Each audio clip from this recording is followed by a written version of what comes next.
Bonjour à tous, bonjour à tous. Salam alaikum, salam alaikum. Murasi lapia, yanga komje. Woyo yanga, woyo yanga. Dojere na tagne dao sang batol nga considéré. Bonjour à tous encore une fois de plus. Euh, Avant de commencer cette vidéo, je voudrais parler à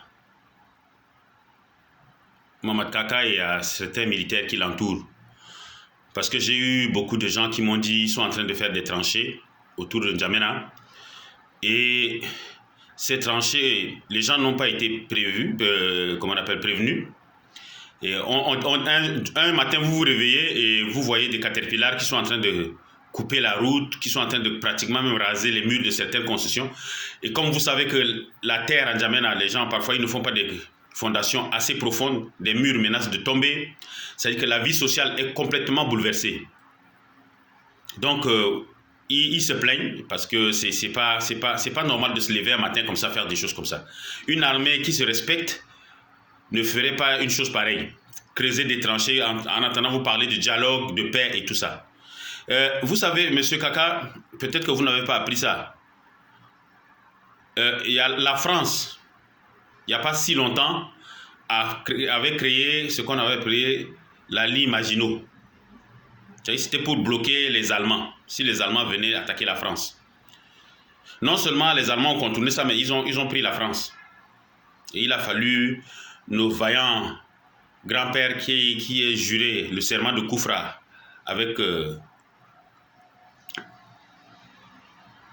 le général.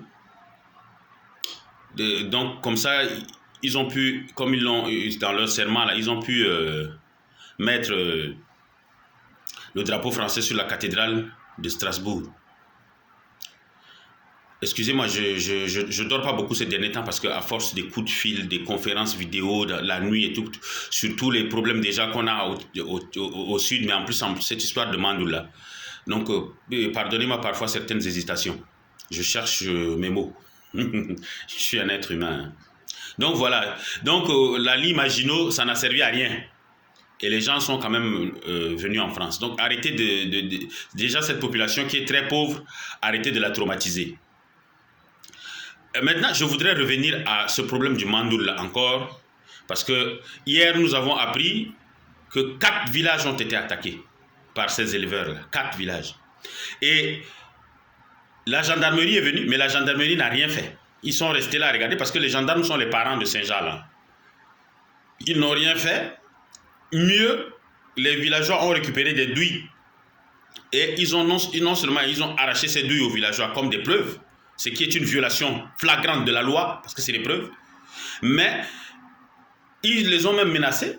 Et non contents de les menacer, ils leur disent que non, c'est des armes du Soudan. Donc vous êtes des gendarmes d'une armée régulière. Et vous dites que c'est des armes soudanaises. Et vous ne cherchez pas l'autre partie. Voici ce qui est en train d'arriver. Madame la gouverneure, vous avez été d'une insolence terrible. Monsieur l'avocat, l'autre là, qui fait la honte de sa profession là, il est même allé nous traiter d'analphabète. Parce que ce qui est écrit en français noir sur blanc là, nous on ne sait pas lire.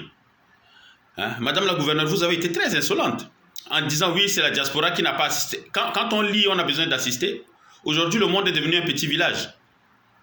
Mais ce qui me fait mal, c'est l'attitude du gouvernement.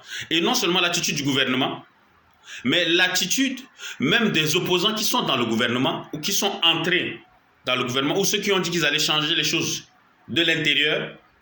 Personne, à la bonne ministre de la Justice, lorsqu'on a attaqué, il y a eu un conflit intercommunautaire à Abéché. Tout de suite, il y a eu 3 ministres qui ont pris tout de suite les hélicoptères de l'armée nationale tchadienne, c'est-à-dire de l'État, et qui sont descendus à Abéché. Tout de suite, on a pris au moins 80 personnes de tous les machins confondus. On les a amenés à Korotoro pour que la paix revienne et qu'on voit. Mais là, il y a des choses qui se passent chez nous. Le gouvernement ne dit rien. La gouverneure a dit que l'ordre est venu de N'Djamena. Sa vidéo existe. Que l'ordre là, pour créer ce machin de Koumra là, l'ordre est venu de N'Djamena. Qui lui a donné l'ordre? Elle dit c'est venu, l'ordre est venu de N'Djamena d'un général. Nous savons qu'aujourd'hui, c'est un général qui est ministre de l'administration du territoire, je crois, si je ne me trompe pas. Donc c'est lui normalement son supérieur. Si je ne me trompe pas. Alors donc qui lui a donné cet ordre-là? C'est quelqu'un d'autre. Comme elle a dit, un général venu de N'Djamena.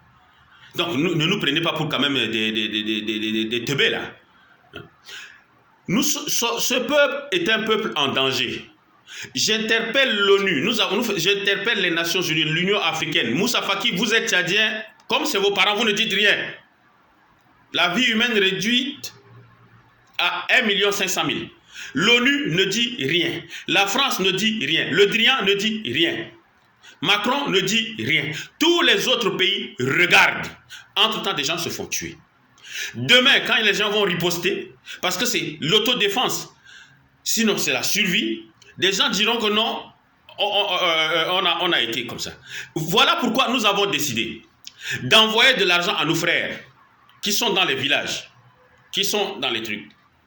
Si commencez à vous organiser pour mettre des guetteurs et tout ça, parce qu'ils attendent que les récoltes soient déjà prêtes pour envoyer leurs bœufs dans les champs pour manger. Si c'est prêt, vous achetez du miel, vous empoisonnez vos champs. Comme ça, c'est la politique de la terre brûlée. Personne ne va gagner. Eux, leurs bœufs vont mourir. Et nous, on ne va pas profiter. De toute façon, on n'en profite pas puisqu'ils viennent tout manger. Voilà ce que nous avons décidé. Nous allons vous envoyer par des relais que nous avons eu de l'argent. Vous allez acheter du miel et du poison. S'ils viennent avec leurs bœufs, vous empoisonnez les champs. Je le dis à visage découvert, je ne me cache pas. Hein. Vous empoisonnez les champs. Vous, même du miel, vous mettez du miel, vous empoisonnez vos champs. Comme ça, personne ne gagne. On va faire la politique de la terre brûlée. Parce que ce n'est pas possible.